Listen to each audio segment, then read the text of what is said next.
تخيل كده إنك ماشي في غابة واسعة بالليل. الجو هادي والهوا بارد وكل حاجة حواليك ساكتة. وفجأة من بعيد يجي صوت عواء طويل يهز قلبك، يخليك تقف مكانك ومش قادر تتحرك. الصوت جه من بعيد بس كفاية يخلي جسمك كله يقشعر. من غير ما تشوف، مخك على طول يترجم الصوت ده ذئب. وهنا يجي السؤال اللي بيحير البشر من زمان: ليه الذئب بالذات صوته بيعمل الإحساس ده؟ وليه طول التاريخ في عقول البشر بقى رمز للرعب والغموض؟ الذئب مش مجرد حيوان مفترس زي غيره، هو كائن مختلف مليان أسرار. أول ما تبصله هتلاقي في عينيه نظرة غامضة، كأنها شايفة كل حاجة ومش عايزة تقول. هو مش بس قوي وذكي، لكنه كمان عنده كبرياء مش طبيعي. واللي هتحس بيه أكتر إنك مهما حاولت تقترب منه عمرك ما هتقدر تفهمه للآخر. عشان كده من زمان وهو واخد مكانة خاصة في مخيلة البشر، مش بس كحيوان لكن كرمز للحرية، للغموض، وأحياناً للرعب. أول حاجة تميز الذئب هي إنه من أذكى الحيوانات اللي عاشت في البرية.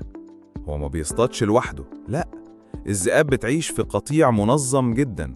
القطيع ده زي كأنه جيش صغير، في قائد اسمه الألفا وفي مراتب، وكل فرد ليه دور. فيه اللي يحمي الصغار، فيه اللي يشارك في الصيد، فيه اللي يراقب حدود المنطقة. كأنك بتتفرج على مجتمع متكامل مبني على التعاون والولاء. وده اللي بيخلي الذئب من أكتر الحيوانات اللي قدرت تسيطر على بيئتها وتعيش في أماكن مختلفة. من الصحاري للجليد هتلاقي الذئاب موجودة. لكن رغم إنه بيعيش في جماعة، الذئب في طبيعته بيحب الاستقلال. هو مش زي الكلب اللي بيعتبر نفسه صديق للإنسان. الكلب من آلاف السنين اتروض وبقى وفي للبشر، لكن الذئب لأ. مهما حاولت تربيه من وهو صغير، جواه غريزة التمرد والحرية. دايما هيحس إن الأسر مش مكانه، وده بيرجع لعزة نفسه وكبريائه. هو كائن اتخلق يعيش حر، يختار مصيره بنفسه، مش ينقاد لحد. وده في حد ذاته جزء من الغموض اللي حواليه. حيوان مش هينفع تسيطر عليه مهما عملت. من الحاجات المدهشة كمان في حياة الذئاب إنها أوفياء بشكل مش طبيعي. الذئب لما يختار أنثى يعيش معاها بيكمل حياته كلها معاها، ودي حاجة نادرة جدا في عالم الحيوان. في حيوانات كتير ممكن يتزوجوا مع أكتر من شريك، لكن الذئب مختلف. لما يرتبط بيرتبط بصدق، وبيعيش معاها ويربي معاهم صغارهم ويحميهم سوا. ولو حصل إنها ماتت، ساعات الذئب يفضل لوحده وما يدورش على شريك تاني. تخيل كمية الوفا اللي جواه. مش غريب إنه يبقى رمز للولاء الحقيقي. بس الغريب في الذئاب مش بس علاقتهم ببعض، لكن كمان قوتهم في مواجهة الظروف. الذئب ممكن يمشي مسافات طويلة جدا في يوم واحد، يوصل لعشرات الكيلومترات وهو بيدور على فريسة. في عز البرد والتلج تلاقيه لسه ماشي، بيقاوم الجوع والتعب. مفيش حاجة توقفه. واللي يزود الإعجاب بيه إنه رغم كل القوة دي، نادر جدا إنه يهجم على إنسان من نفسه.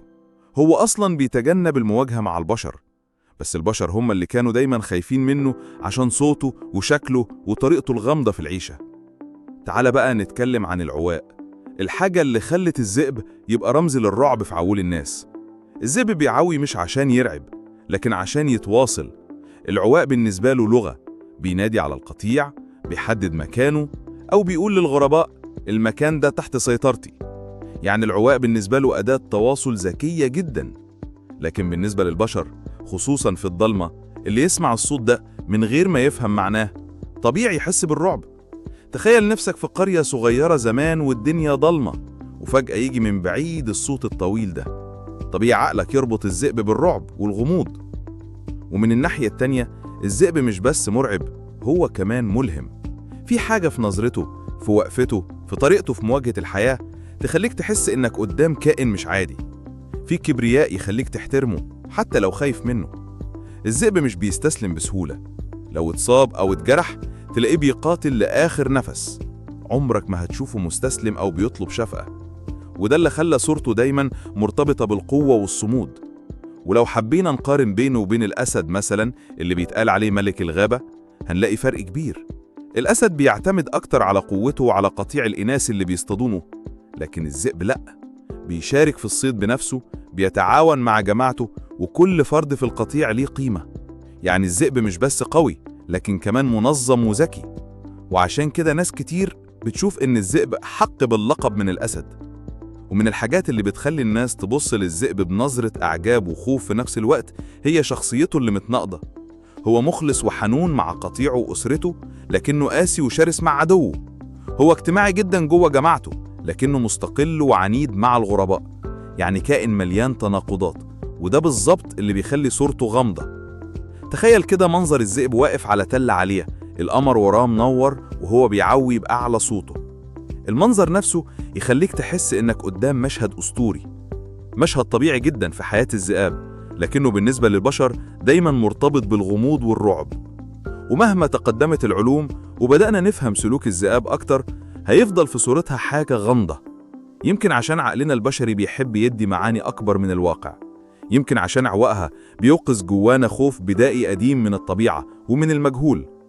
لكن الأكيد إن الذئب مش بس حيوان مفترس، هو رمز للحرية، رمز للكرامة، رمز للوفاء، وأحياناً رمز للخوف من اللي ما نقدرش نسيطر عليه.